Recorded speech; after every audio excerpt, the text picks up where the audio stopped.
Donald Trump et les républicains proches du mouvement MAGA montrent une inquiétude croissante concernant les résultats des élections actuelles.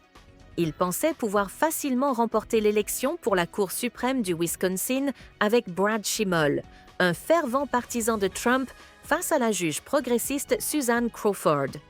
De même, ils étaient confiants quant à leur succès dans des élections spéciales en Floride. Cependant, la réalité sur le terrain est nettement plus complexe. En Floride, notamment dans le 6e district du Congrès, Randy Fine, sénateur républicain local, est confronté à des difficultés inattendues face au démocrate Josh Whelan. Certains sondages placent même Whelan légèrement en tête, accentuant ainsi la nervosité dans le camp républicain. L'inquiétude s'est aggravée lorsque Fabrizio, le sondeur officiel de Trump, a indiqué que Whelan devançait Fine de 3 à 4 points, avec environ 10% des électeurs toujours indécis. Le résultat dépendra fortement de la mobilisation effective des électeurs le jour même du vote.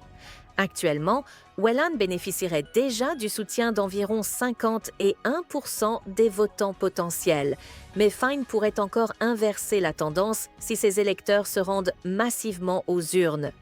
Trump lui-même est intervenu publiquement pour soutenir Fine, le qualifiant de fidèle défenseur des valeurs américaines. Malgré cela, ce district, où Trump avait largement gagné lors des précédentes présidentielles, est devenu beaucoup plus disputé. Au Wisconsin, la situation est tout aussi préoccupante pour les républicains.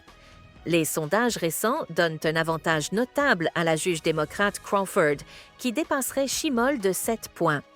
Crawford bénéficie d'une image publique favorable, alors que Schimmel souffre de perceptions négatives dues à ses positions extrêmes. Il est notamment critiqué pour avoir contesté la victoire de Joe Biden en 2020 et pour avoir fait des déclarations controversées concernant les méthodes éducatives appliquées à sa propre fille. Trump a même lancé un appel explicite en faveur de Schimmel depuis le bureau ovale, initiative qui pourrait être considérée comme contraire aux normes éthiques.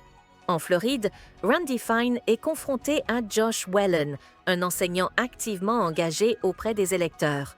Fine, souvent absent lors des réunions publiques, voit sa crédibilité affaiblie par des publicités négatives, l'accusant de corruption et d'opposition aux programmes sociaux. Steve Bannon, proche conseiller de Trump, a également exprimé son inquiétude, rappelant que ce district avait pourtant largement voté pour Trump quelques mois auparavant. Ces élections vont au-delà des simples affrontements partisans, car elles révèlent des enjeux importants ayant des impacts directs sur la vie quotidienne des citoyens, comme le montre l'exemple poignant d'une vétérane ayant perdu sa retraite en raison de décisions administratives au Wisconsin. Bien que Crawford ait actuellement l'avantage, rien n'est joué d'avance et le taux de participation sera crucial. Ces élections pourraient représenter un tournant décisif. Un échec des républicains constituerait une défaite majeure pour Trump et le mouvement MAGA. Pour les démocrates, maintenir la mobilisation jusqu'au bout est essentiel afin de concrétiser ces avancées potentielles. Chaque voix comptera et l'abstention pourrait bénéficier aux candidats aux positions les plus extrêmes. N'oubliez pas de soutenir et de vous abonner à la chaîne One World News afin de rester informé des dernières actualités.